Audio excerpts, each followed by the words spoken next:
This is probably the most exciting new phone from Samsung this year. This is the Samsung Galaxy Z Fold 8. Now the naming changed a little bit. The Z Fold 8 Ultra is a sequel to Fold 7. This is a totally new category. Samsung is calling it like a rebirth, basically, of the Fold series. And so the Fold 8 is bringing back this really cool passport design that I was a big fan of when the original Pixel Fold came out. A lot of phones, Oppo was trying this, even Microsoft was getting in on this. It's a cool form factor, but back then, the technology just wasn't quite ready. The hinges weren't strong enough, it was a little bit too thick and bulky and heavy, but finally, we have the tech ready for this. And this phone is absolutely awesome. I think it's gonna be great for both men and women. It's gonna be pocketable, but also very powerful. And the biggest benefit of this is that the aspect ratio actually makes sense for watching videos. When you unfold it, you can watch a video without giant black bars, wasted space above and below it. And when you fold it, like I said, it's a much more compact phone. So I have a lot of thoughts about this I'll talk about in this video, as well as we'll talk about what are the internals, the pros, the cons,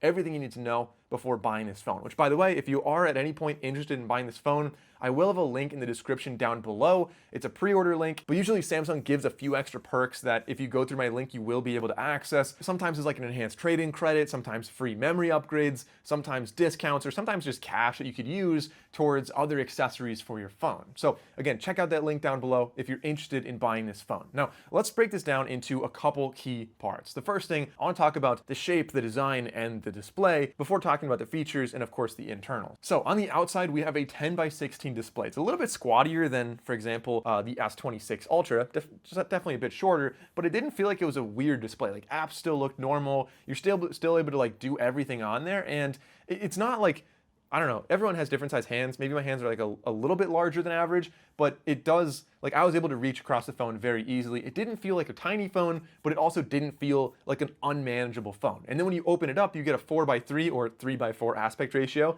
depending on which way you rotate it. For reference, a video like this is 9:16, so on the cover, 10:16 is really close to this. On the inside, 3:4 is also really close to 9:16. The inside also has an anti-reflective display, just like the Ultra version of this phone, and it has 3000 nits peak brightness, which is brighter than previous foldable phones from Samsung. The display is 7.6 inches, so 7.6 inches is significantly larger than average phones, of course. So in summary, that gives you an excellent media viewing experience on the inside. So this one is technically what Samsung's calling the lightest foldable ever at 201 grams, which is actually even lighter than the Flip, the Z Flip 8, which is generally the Flips were better for like pocketability. Like a lot of women had them in purses because, I don't know, like pockets are gonna be a little shallower and smaller. And so in many ways, this phone is like a way for people who liked the Flip because of the size to experience the benefits of the Fold in the past, where you have a much bigger display and you get multitasking, 2 apps and things like that, but not compromising. It's kind of a really nice middle ground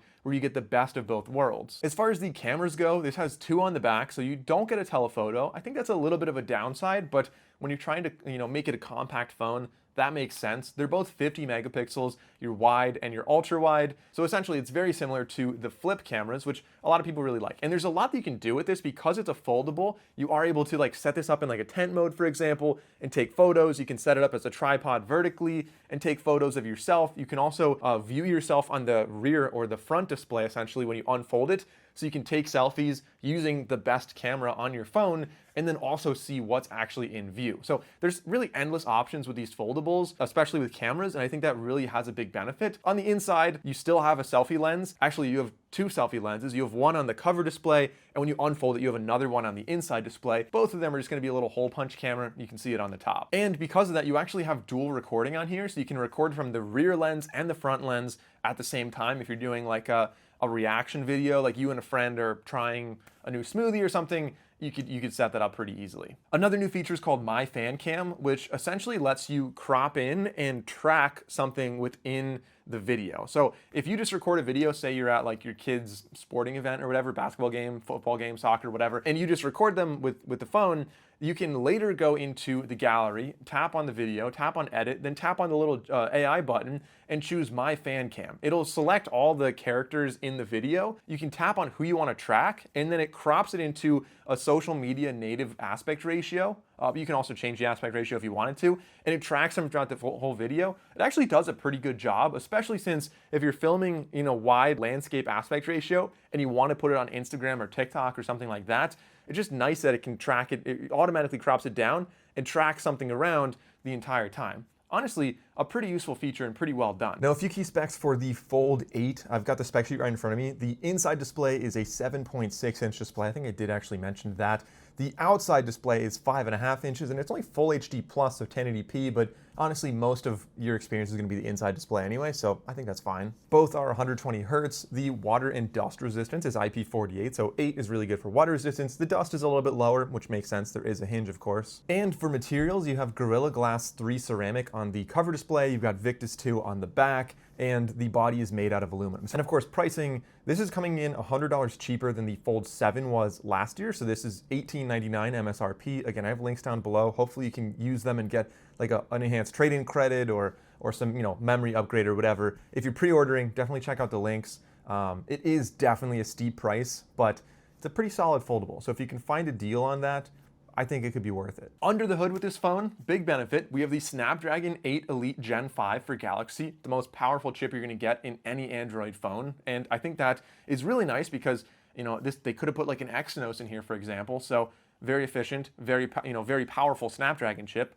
That's a big thumbs up. The battery in here is also pretty sizable considering how thin and light this phone is at 4,800 milliamp hours. We have 45-watt fast charging for wired charging, and for wireless, because of course this does still have wireless charging, you have 20-watt wireless charging, and I believe we should have reverse wireless charging as well in case you need to top off like your earbuds on the back or something. This comes in 4 different colors. I think these colors are like some of them are neutral, so you've got like the cream and the graphite, just kind of bland colors, and they have some more accented ones.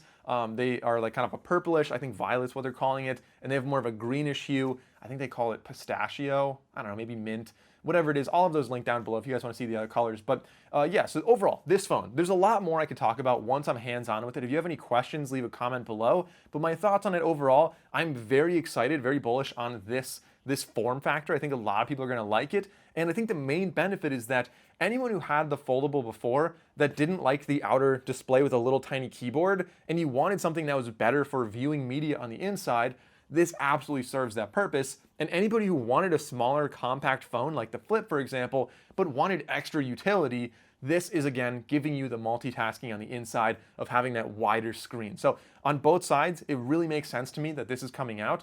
I guess, oh wait, one other thing, I should have mentioned this earlier. Kind of the elephant in the room, I'm sure the comments, people who didn't watch this video this long are probably blowing up the comments right now saying this is just a copy of the iPhone. And I don't know. I mean, I didn't talk to Samsung about like, did they do this because Apple is allegedly launching an iPhone that is gonna fold like this in a couple months?